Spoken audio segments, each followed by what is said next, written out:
of the fact. Before I was, well, I guess I was already, but years ago, I was not only a Tantra teacher, but I was a practicing physician.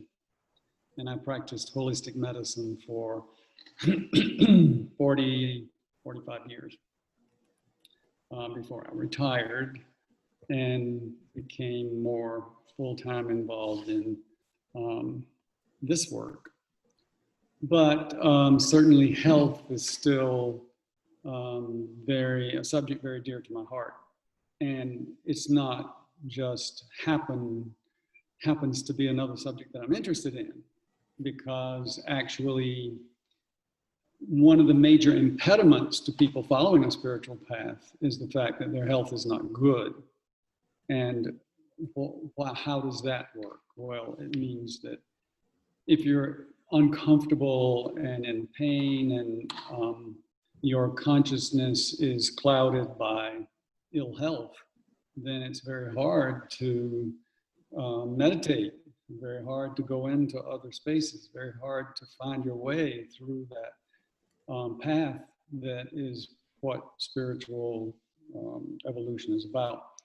So we do really need to attend to health. And my teacher, who was certainly a giant in the spiritual traditions of India, also taught, finished medical school and taught in a medical school.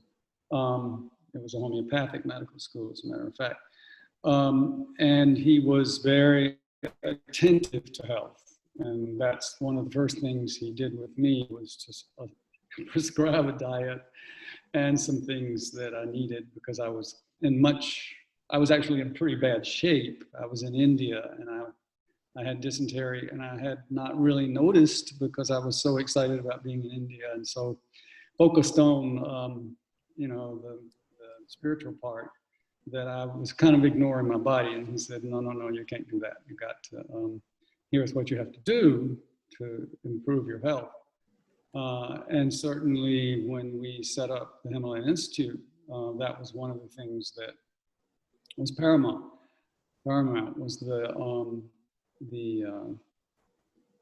health programs. And we had a combined therapy program. We had weekend seminars on various aspects of health. We had a whole series of physicians who were working at the Institute and who trained in homeopathy and Ayurveda and other nutrition and so forth. So I come to this topic that brings us together with a great concern for people's health. And it's not that easy anymore,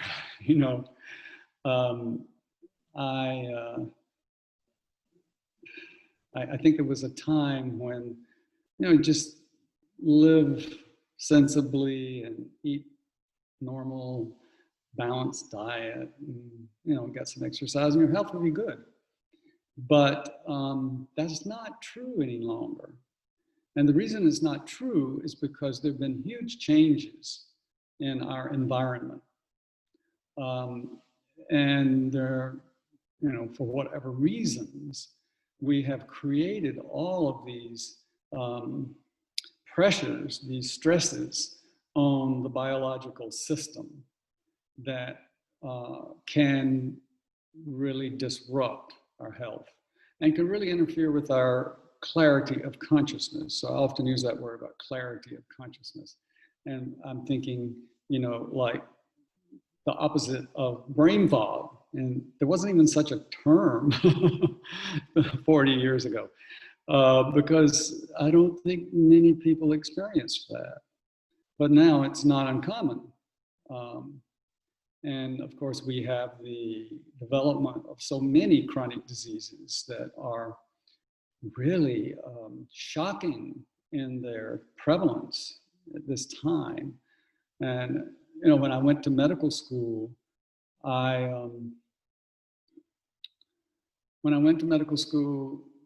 we got called to the autopsy room because they'd done an autopsy on a person who had cancer.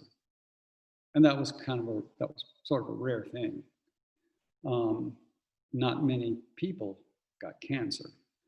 When I was in elementary school, there was one person in my school who had diabetes. And, everybody was like, what is that? Now we have a situation where Linda, correct me, 1 out of 3 people is either diabetic or pre-diabetic. Is that correct? No. Can you say what's correct? 52% in this country are either diabetic or pre-diabetic. 52%. So that's 1 out of 2 people. A little more even. a little more, 2% more. Now we have a situation where between 1 and 2 people, 1 out of 2 or 1 out of 3 people will have cancer in their lifetime. And that's not counting things like skin cancer. So this is astounding. The increase and also the people are getting these diseases at a much younger age. It was unheard of. Rare to have a child with cancer or someone under 50 or 60. Now it's very common, very, very common. And also the arrival of multiple chronic diseases. So people have diabetes and cancer and heart disease or whatever. And neurological conditions that have become so much more common. So what this says is that we're doing something wrong that's affecting us adversely. And I'm not here to tell you that this is a hopeless situation. What I'm here to do is to alert you to what is actually going on so that you can understand it and you can know what to do about it. You don't need to suffer in those ways. And the fact that it's so common has actually led people to feel that, well, it's just normal. Well, it is the norm now, but that's not usually what we mean when we say normal. We mean to say, well, it's kind of okay, it's bound to happen. No, it's not okay, and it's not bound to happen. But if you aren't clear about how it happens and why it happens, then you can actually not be able to step around it. And this is we need to step around some of these things if we're going to continue to be healthy and to have clear consciousness, because what it is every person's birthright to be healthy and vibrant and to feel the joy of life, the joy of being alive. And multiple chronic diseases and a list of medications is not that at all. It's something else entirely. And, if you have diseases, yes, then you work with that. And if you, perhaps that's your path in this life, but I don't think it's everybody's. I don't think it's 82% of the people in the country is their path to suffer with disease. So let us learn more. And I'm here to kind of help you have a different perception of how this all happens and what you can do about it. So that's, and that is in a way a prerequisite for being able to meditate easily, being able to do the practices of yoga, of Tantra, whatever your chosen path is. So we want to, we've been struggling with this pandemic and all that it means and trying to understand what it means. And so our first need was to be serenity, to be serene and to maintain our equanimity and equilibrium in the middle of it. And when meditation really helps you do that. But I want now to turn to the health part, like how do I maintain good health so that I can go beyond just being serene and you know, having equilibrium, but also to the ecstasy of being alive and the ecstasy of following the spiritual path and having things open up and discovering new realms of ways to be. So yeah. So with that little introduction, I'm going to say a few things tonight about how to think of yourself in a way, how to understand what the human being is so that you can maintain it and care for it more effectively. And so we exist on multiple levels. And, you know, we know about that in meditation. We know about that in yoga. It's also very important for health. I mean, we have a physical body that, you know, we think is what we see and feel and you know, solid, tangible entity. But we also have an energy body, which has to do with the flow of electrical currents through the body, through the nervous system, through the heart, through really all of the tissues, as it turns out. And that is so related to the breath. So in yoga, we talk about breath and energy together because the breath affects that flow of energy very profoundly. And then we have a mental body, so to speak. We have the consciousness and awareness of ourselves. And that body also can fall ill. And sometimes it falls ill because of psychological habits, and sometimes it falls ill because of traumas or whatever. But often it falls ill because the other two realms, the physical body and the energy body, are disabled. And when they become disabled, that affects our thinking and our ability to think. So we need to look at the health on each of these levels, and there are other levels, but this is primarily what we're going to be concerned with. So we think that the physical body is so simple that it's like, you know, molecules and tissues and so forth, and that they really are fine, but when something goes wrong, then we just need to go and take something to make them function properly. But there's another way of looking at the body that is focused more on the subtle energy and less on the gross physical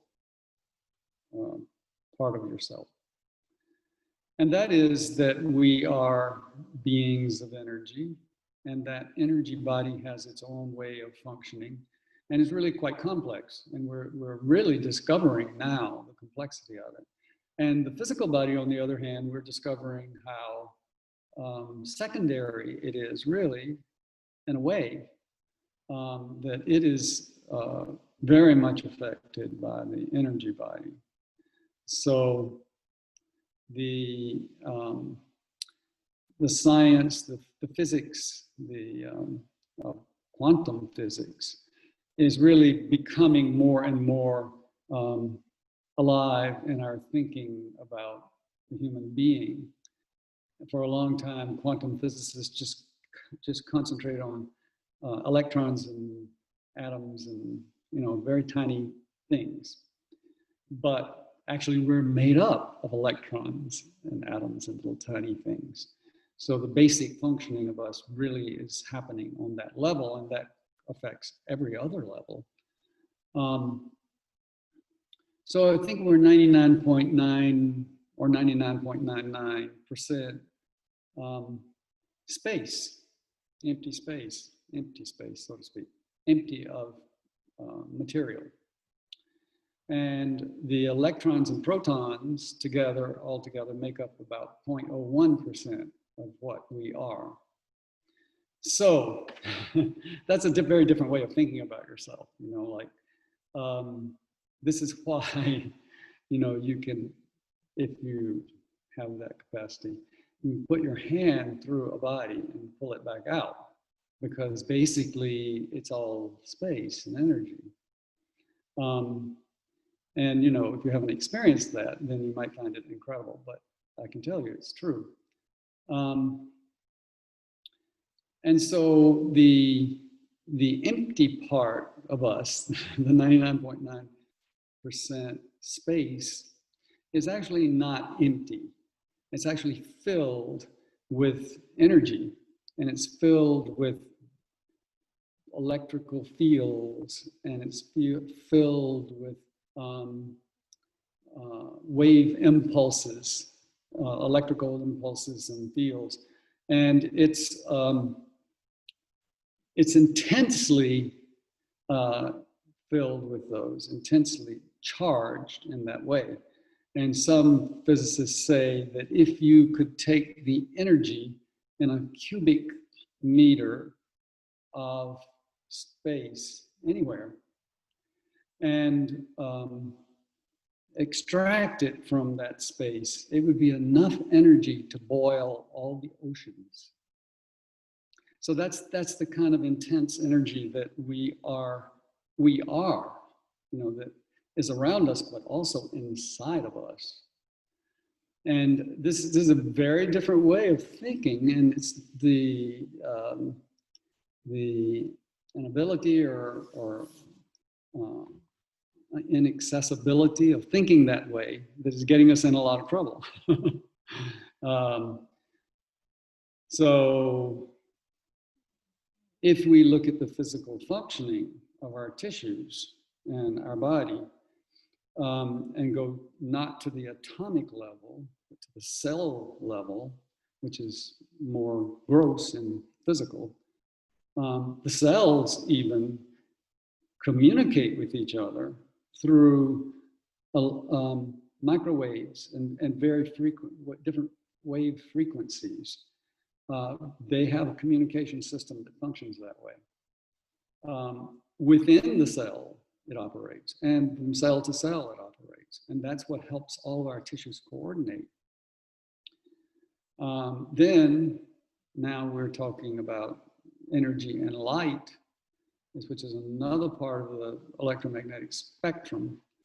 The actual extracellular matrix has these little channels that run through it that are very, very tiny, but each one at the end has a little,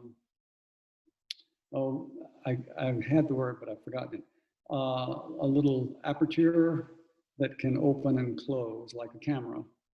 And they let light in, that lets light into these little tubules. And so light is moving through your body.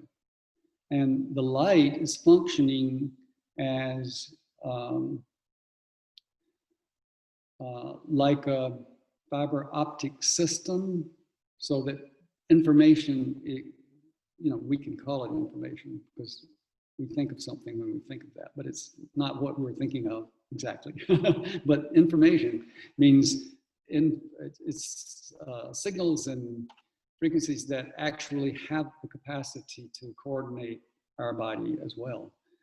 And when those are disrupted, then the sense of identity that we have as a human, as this particular human being, is disrupted, because that's what keeps us aware of who we are, so that all the cells can function together to make Swami Ravi be Swami Ravi and do what Swami Ravi came here to do.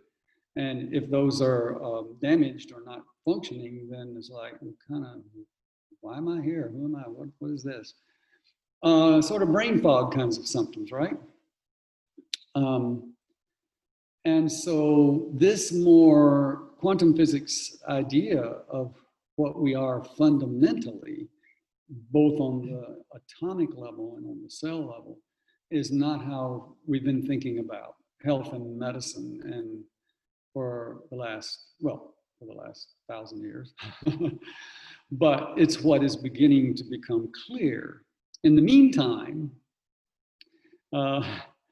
you know, we have been busily constructing an electromagnetic environment that is different from the one we evolved in.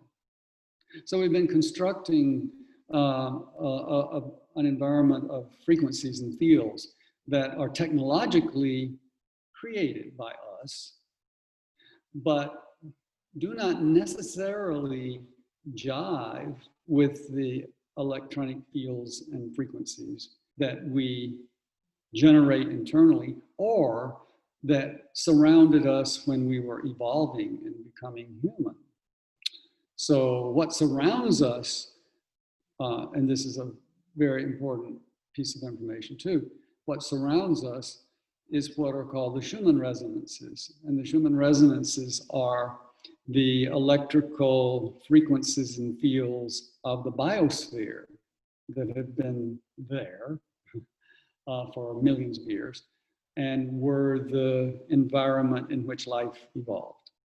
And those frequencies and fields are created by three things, really: the electromagnetic field of the Earth and the electromagnetic field of the sun, as well as sunspot activity and things coming from the sun, and then with lightning. And in any given moment, there are thousands or millions of charges of lightning happening somewhere on the planet. And that energy that is discharged with lightning is very intense, as you all know. You might have witnessed. And it radiates outward, but it is deflected by the ionosphere. So it's the same principle as short-wave radio that allows people to communicate with someone on the other side of the Earth, because the waves go up and bounce off the ionosphere and bounce around. So these electrical charges are shooting out and bouncing around all the biosphere and coming from everywhere.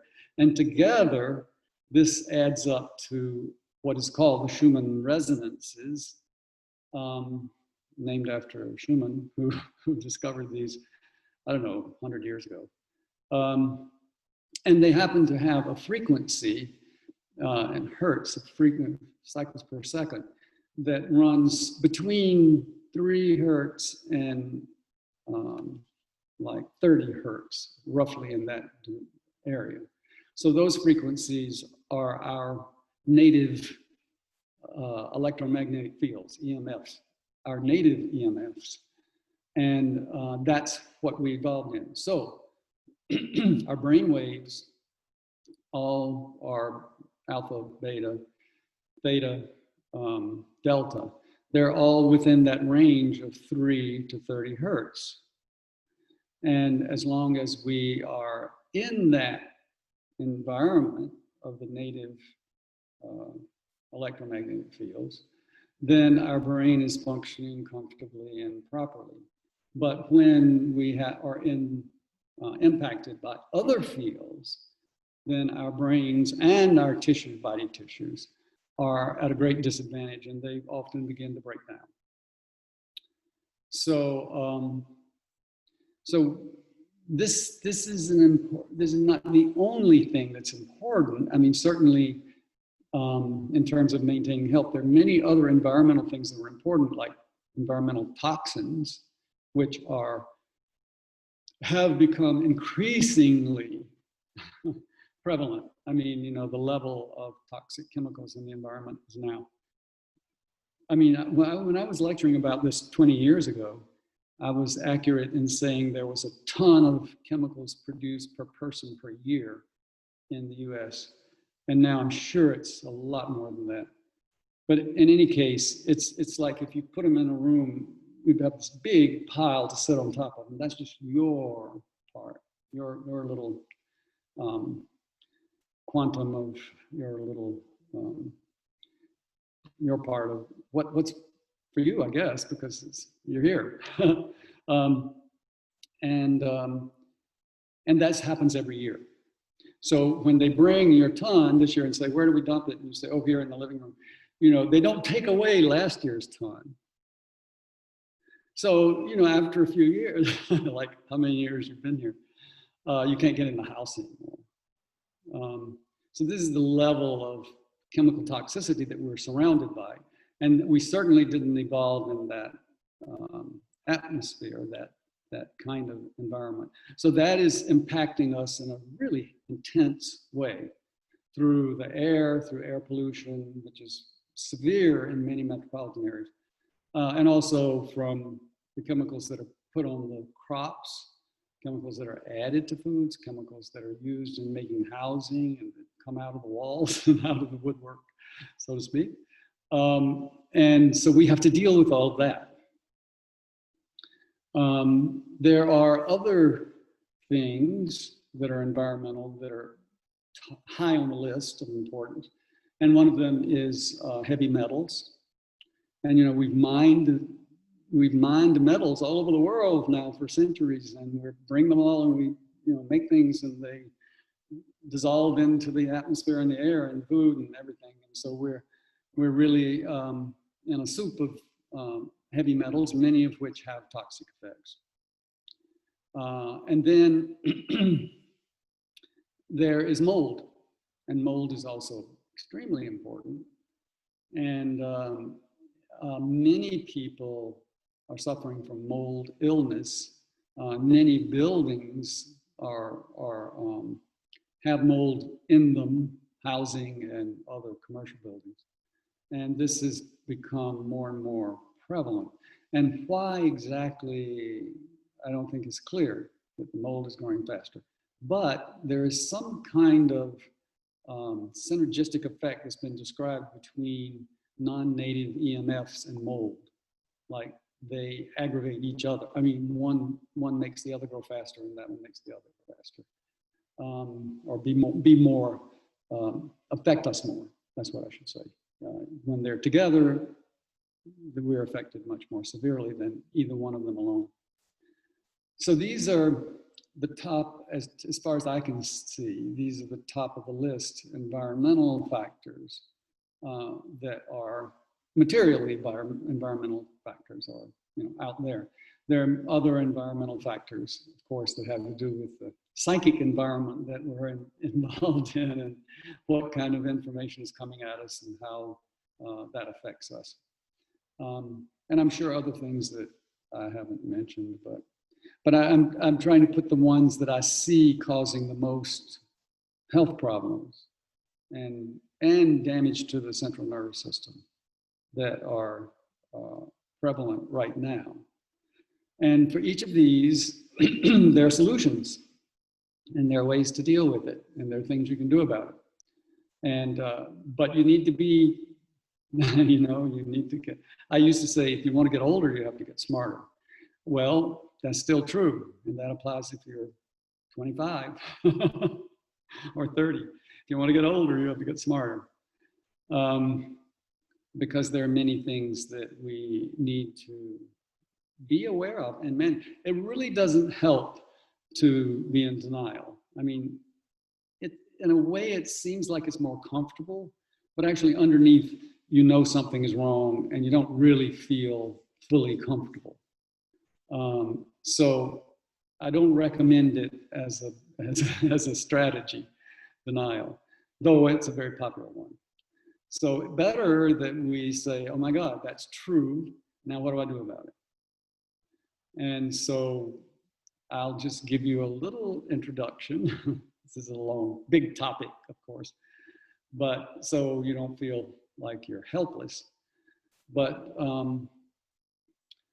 certainly, as far as the electromagnetic environment goes, we can modify that, even if we live in an area where there's lots of cell phone towers and people next door with Wi-Fi, and but the further away it is, the less effect it has, and that's and dramatically so. Like, you know, the difference between 3 feet from you and 3 inches from you is huge. So you can control a lot of that by being aware of it and thinking, oh, what am I bombarding myself with? And do I need to do that right now? If I want to do that, can I turn it on, and then when I'm finished, turn it off? And that makes an enormous difference. And that has to do with the Wi-Fi, of course, but it has to do with cell phones, of course, and it has to do with even cordless phones, which people may not use much anymore. Mostly people are using cell phones.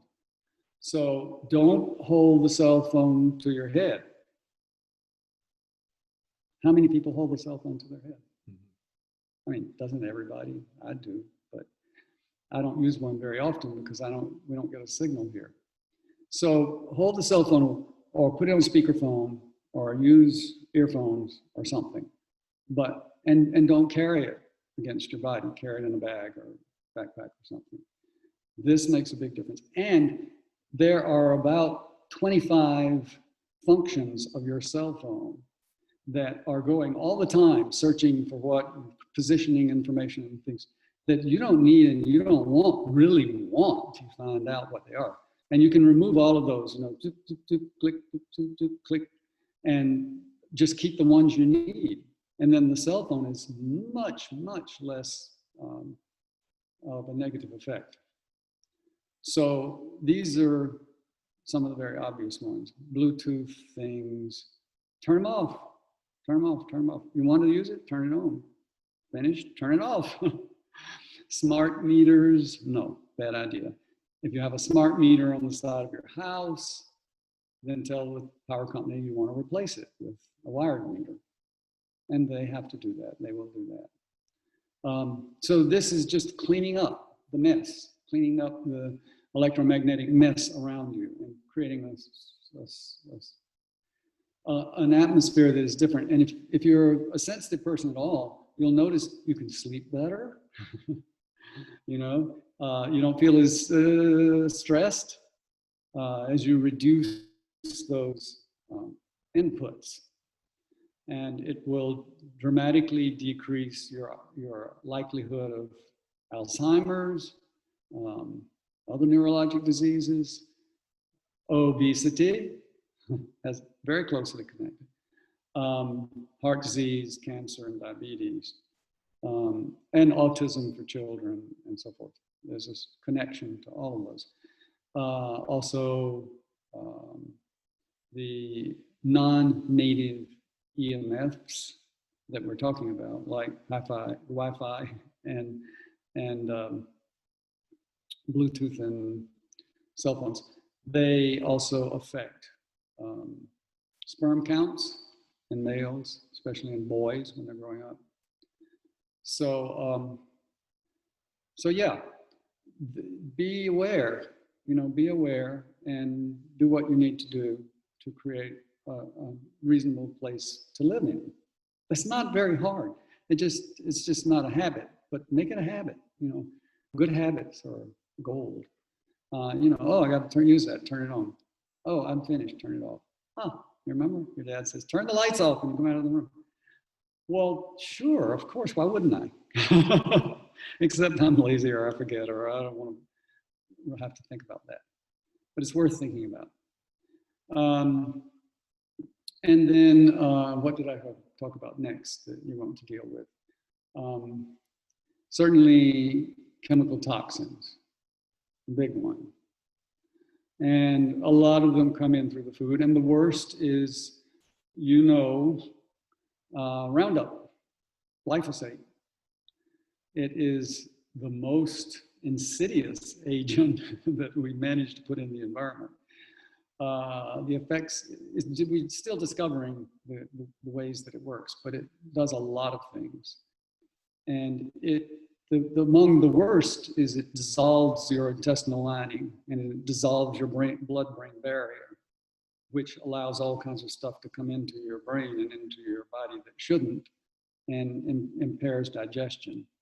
So don't eat glyphosate, please. And so what does that mean? That means if you get organic food, it will not have any significant amount of glyphosate. It may have very tiny amounts. If you get non-organic foods, some of them are definitely going to have glyphosate. And the ones that are the most intense and most heavily laden are grains and beans, Isn't that awful? It used to be, that was the healthy diet. Organic grains and beans are great, but grains and beans that are conventionally produced are no longer really edible, because it's not only, you know, we think they only spray Roundup on fields that are GMO, like genetically modified soybeans and corn and beets, and there are a few sugar beets and a few other things that we're familiar with, cotton. There are actually a few more now, but that's not the major problem. The major problem is that about 1990, they discovered that they had a whole new market they could open up by encouraging people to use Roundup as a desiccant on the fields just before harvest. And what that means is, when the beans and the grains are just about ready to harvest, you spray with glyphosate, and within 2 or 3 days, everything turns brown and crisp. And then when you run that through the combine machine, you get a higher yield than if you have these green vines and they get tangled up, and you know, you can increase your yield. And then you can kill back the plants early so you can get another crop in. So that became immensely popular, and now it's routine. And all grains and beans are grown using a desiccant, and the most commonly used desiccant is Roundup.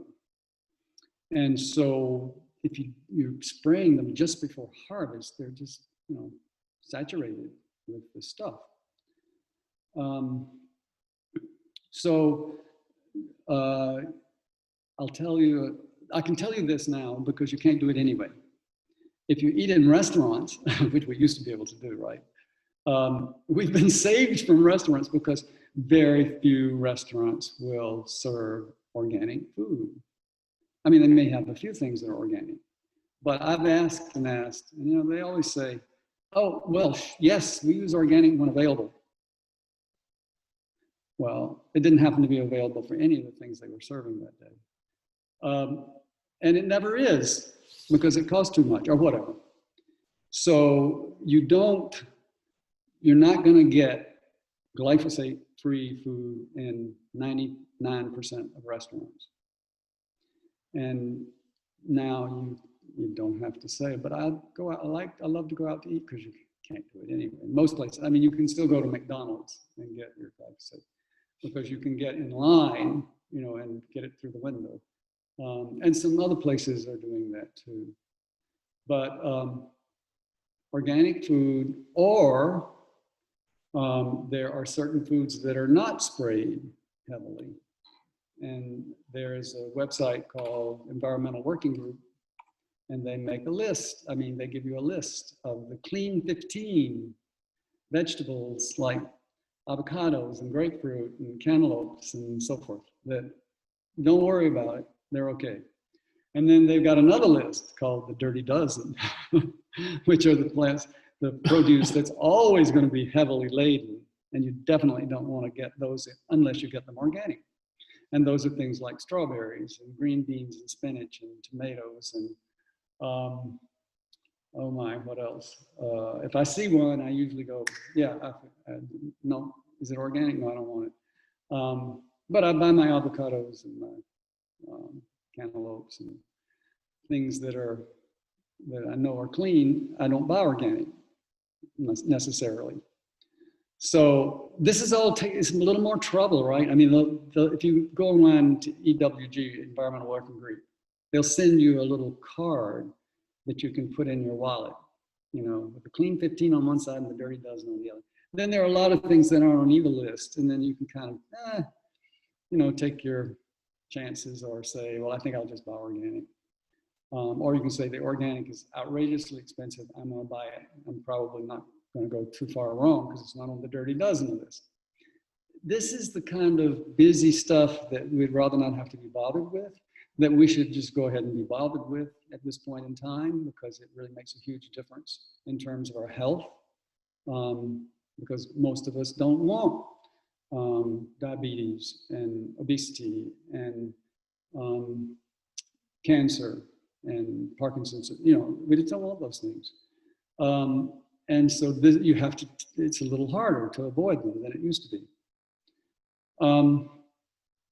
So mold, you know, if you're not sure, you don't see the mold on the wall, the black mold is what you really worry about, then you can go online and get a little test kit and put it out and see how much mold is present in the air in your house.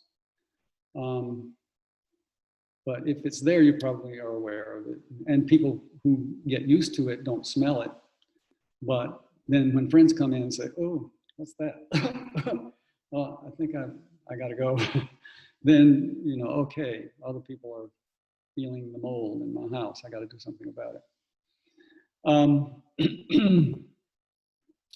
And so I think I think in terms of importance, probably toxic food is the first thing to tackle. And the EMFs, you know, the non-native EMFs, you want to eliminate as much as possible. And, you know, you don't have to do it perfectly. You don't have to move out to Earth Haven or something, like where we live. But if you just diminish it by, you know, 50%, 60, 80%, which is not that hard to do, you will feel better. You will definitely feel better. And a lot of ailments will clear up. And if you're on medications, and you know, most people over the age of 30 or 40 now have a list of medications, you can stop those. You can get off of those gradually. You know, let your doctor help you taper them. But we don't need to be taking all of those things. It's not really. That's not health. That's the control of illness. And medicine, unfortunately, speaking as a physician, I can say that medicine has moved toward the management of disease. That's what it's really not considered cricket to talk about cure. You know, nobody gets cured. We just manage disease. The drug companies love that. But, you know, you probably don't. So we don't want to manage disease. We want to get well. We want to be healthy. We want to be strong. We want to be vibrant and alive and enjoy being alive. And we can. And so that's my message to you tonight, is that you can be healthy and not just avoid disease, but really get up in the morning and feel like, oh, it's so delicious to be in a human body on planet Earth. Oh, love this. You know, and that is what sets you up to really enjoy meditation and really benefit from meditation and yoga and any spiritual path that you're involved in, whatever your tradition is. You will move along that path better if you're healthy. I mean, it was no accident that Jesus was known for his healing work. You know, I mean, that's the first step. Come on, can't skip that. We'd like to skip that, you know, but no. So, so yeah, I want to just see what questions people have or reactions, and if you want to say, you know, you're just scaring me to death. Why are you doing this to me? Then I'll talk to you about that.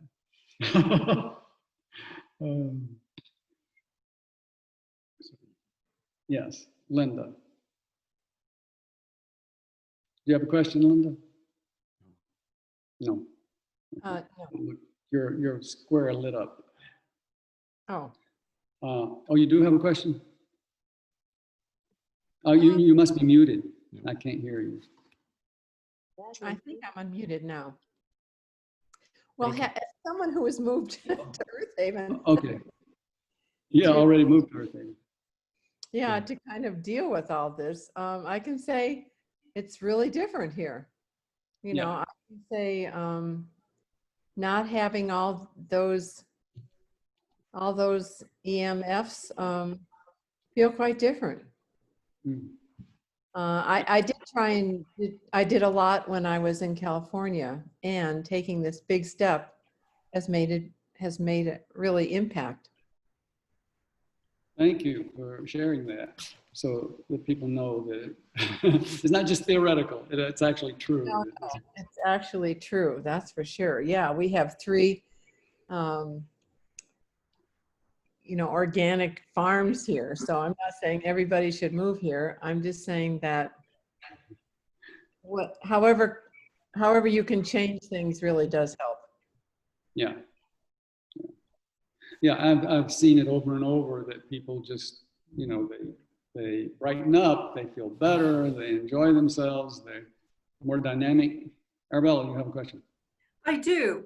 I have a curiosity about earbuds, and either the wireless ones seem to be a no-brainer, but what about the ones with wires? Aren't the wires actually conducting electricity right into our ear canals?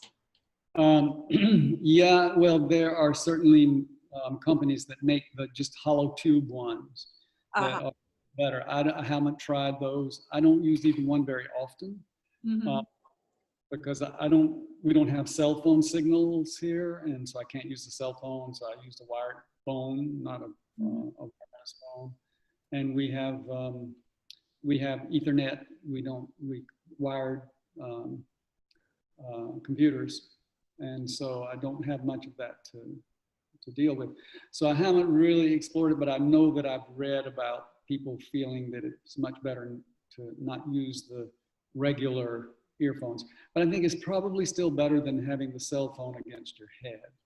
I'm thinking about the people who are spending now 8 hours a day with their work from home in front of the computer with headphones. Yeah. And, you know, it seems to me that the headphones with wires are probably the better option than the ones with the Bluetooth. Well, I don't know. I'm sure that if you Google that, you can probably find some information about it. Okay. There's also a question, Robbie G, from Cassandra about what types of foods. She asks pranic, pitta, etc. Yeah. Well, that's a refinement that is very helpful. And tonight I was just talking about the really gross, most damaging influences. I mean, it's sort of like tuning a radio used to be. I don't know whether anyone knows about that. But you had the coarse tuning where you're getting the right, and then you had a fine tuning knob that you could then do the fine tuning. Well, I think that the Ayurvedic regulation of diet is fine tuning, and that doesn't mean it isn't useful, but it probably, the way the radios were, if you hadn't done the coarse tuning, you'd go crazy trying to do the fine tuning. So first you got to get down to the region of the frequency and then tune it in. So we first have to get rid of these incredibly powerful influences, chemically, the chemical toxins and the EMFs that are distorting everything so grossly. Then we can begin to work with things like, okay, a pittic diet or a kaphic diet or whatever, and we'll see results. But I think if you do that first, it'll get lost in the shuffle. Could you address the eating of food that's left over as opposed to fresh vegetables that you pick the very day? Yes, that's, I mean, the yogis would never eat anything that was more than 6 hours old. That this again is very, this fine tuning, but it's really a powerful difference. If you eat fresh things that are just picked, I mean, you can feel the vitality of that. And compared to say something that's canned or frozen, I mean, it's just light years of difference.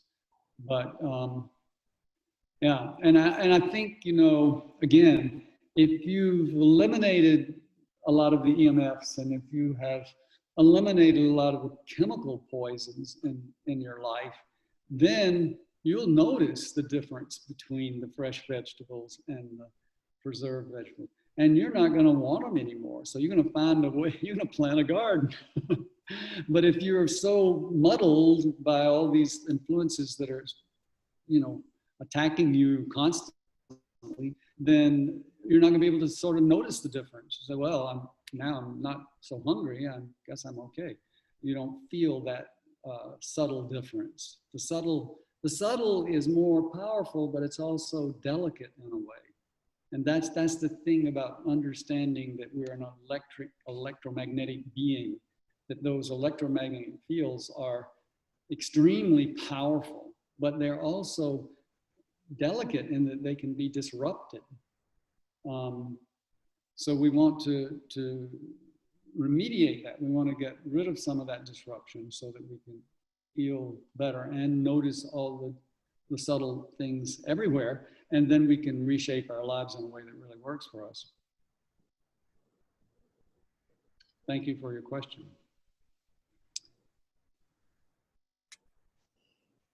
Swami Ravi? Yes. Hello, this is Jody. Yes, Jody.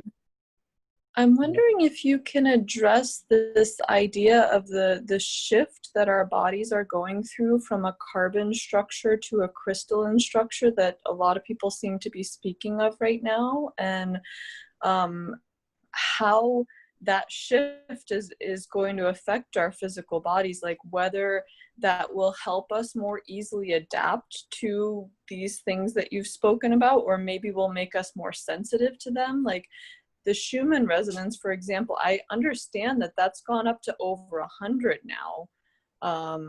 So yeah, I don't know if you can maybe speak a little bit about that. Well, maybe not. I don't know about the change from a carbon structure to a crystalline structure. Do you mean silicon? And I'm really not familiar with that conversation. I think we are undergoing changes, and I think we are beginning to be more aware of the subtler aspects of our being. You know, carbon is really the basis of life, but silicon is the basis of artificial intelligence. So I don't know. I'm not. I can't say much about that. Yeah. But Linda, you had a question. Yeah. So could you talk about restore as something that can help people heal? Yeah, I should say a word about that, even though I have no financial involvement in it. But there is a remedy for the ill effects of glyphosate. And that is one of the simple things you can do, because glyphosate does dissolve the intestinal lining and the blood-brain barrier, and that is devastating. And this preparation that was developed by a team of researchers in University of Virginia, Charlottesville, is actually not a drug. It's actually like a solution of humates. Humic acid is what forms humus in the soils. And it's what the microbiome in your body needs for the microbes that live in your body to communicate with each other. Just like the cells, our cells need a communication system, and that's being disrupted. Well, they need a communication system, because this is another thing that most people aren't aware of, but the microbes in our body actually produce the vast majority of substances that we need for healthy metabolism. Our cells don't really have the capacity to do that. So we rely on these microbes, that is bacteria, fungi, parasites. They all live in our bodies, and they do, what is the word? They are indispensable for good health. I mean, we can kind of be half alive without them, but less than half. And so they are a major aspect of the physical being and the metabolic functions of the body. And so they have to coordinate too. And so they use this, just like they do in the soil, they use the humus as a place where they send signals through, I don't know in what way. But anyhow, so these researchers discovered that if they would give this, this preparation to people who had been exposed to glyphosate, that the intestinal lining would come back to its normal structure and the blood-brain barrier, presumably also. And it was a very immediate kind of effect. So they did studies of the intestinal lining with a stain, a fluorescent stain, so you could see the cement that holds the cells together, because the intestinal lining is just one cell thick, and it looks like a tiled floor with all these little tiles all, tight together. But when you give a dose of glyphosate on the order of magnitude that we get in a meal, they then would look at the intestinal lining, and it looked like these tiles that had all curled up on the floor, and they were all lying around randomly. Completely disrupts the intestinal lining, and that lets foods through that shouldn't come through intact, and then we get food reactions and sensitivity and gluten sensitivity and and allergic things, and all kinds of problems occur from that. And of course, in the brain, it lets chemicals come into the brain that shouldn't get through, and we have okay thing. So that was a huge advance, and it's available online. You can go to Amazon. They now sell it under a different name from Restore. They sell it under the name IONS, I-O-N-S, which stands for Intelligence of Nature.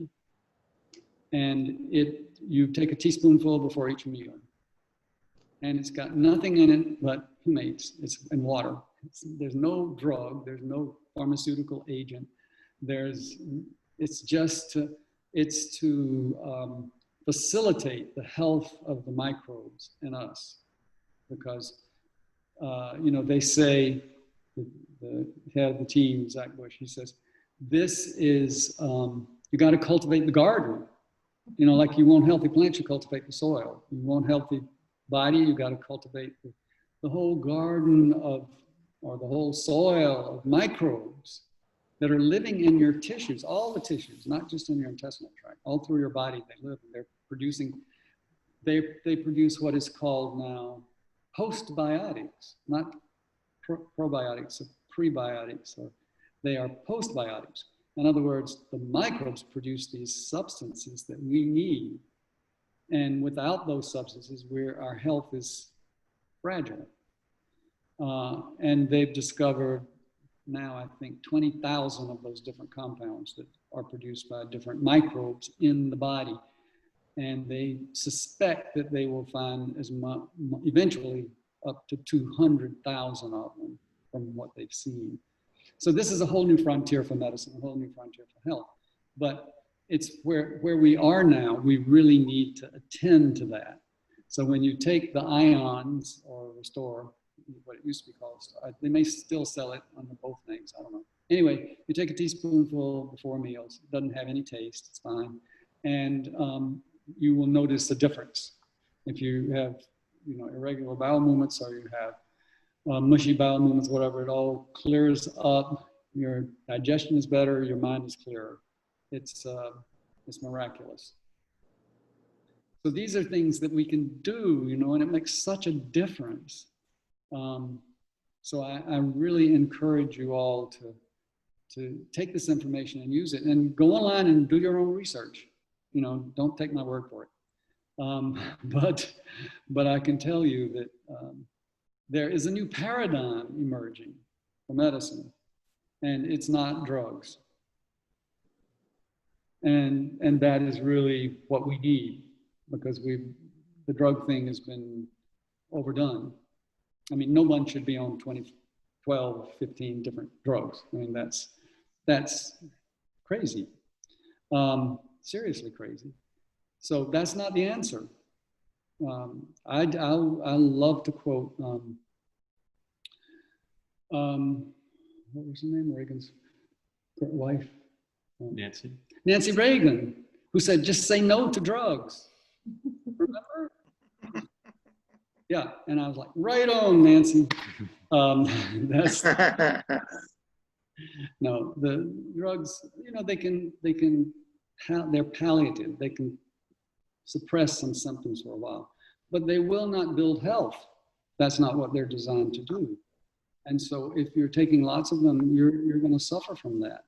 And everybody knows the side effects are many, and not to mention the side effects on your wallet or your insurance company.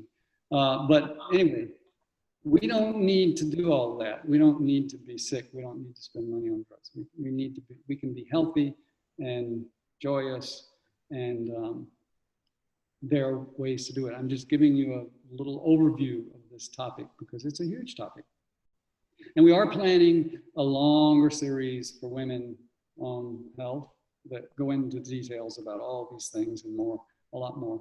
And then I hope to roll out in the next coming year a one for men, you know, a similar one to help people discover. I mean, if people want it, you know, I mean,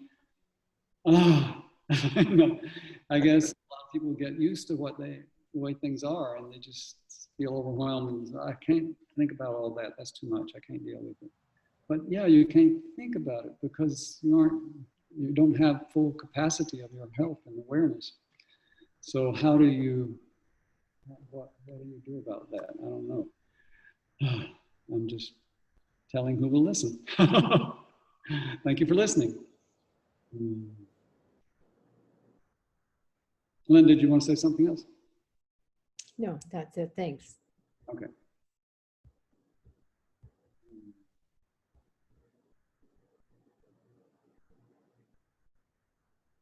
Okay, well, that's it for this evening. So next week we'll be back to our meditation and more serenity. A little serenity after all this information is probably helpful. But you don't have to wait till next week. You can sit right now and meditate, or tomorrow morning. Please. Daryl, you want to say anything? No, you said it all. Oh, okay.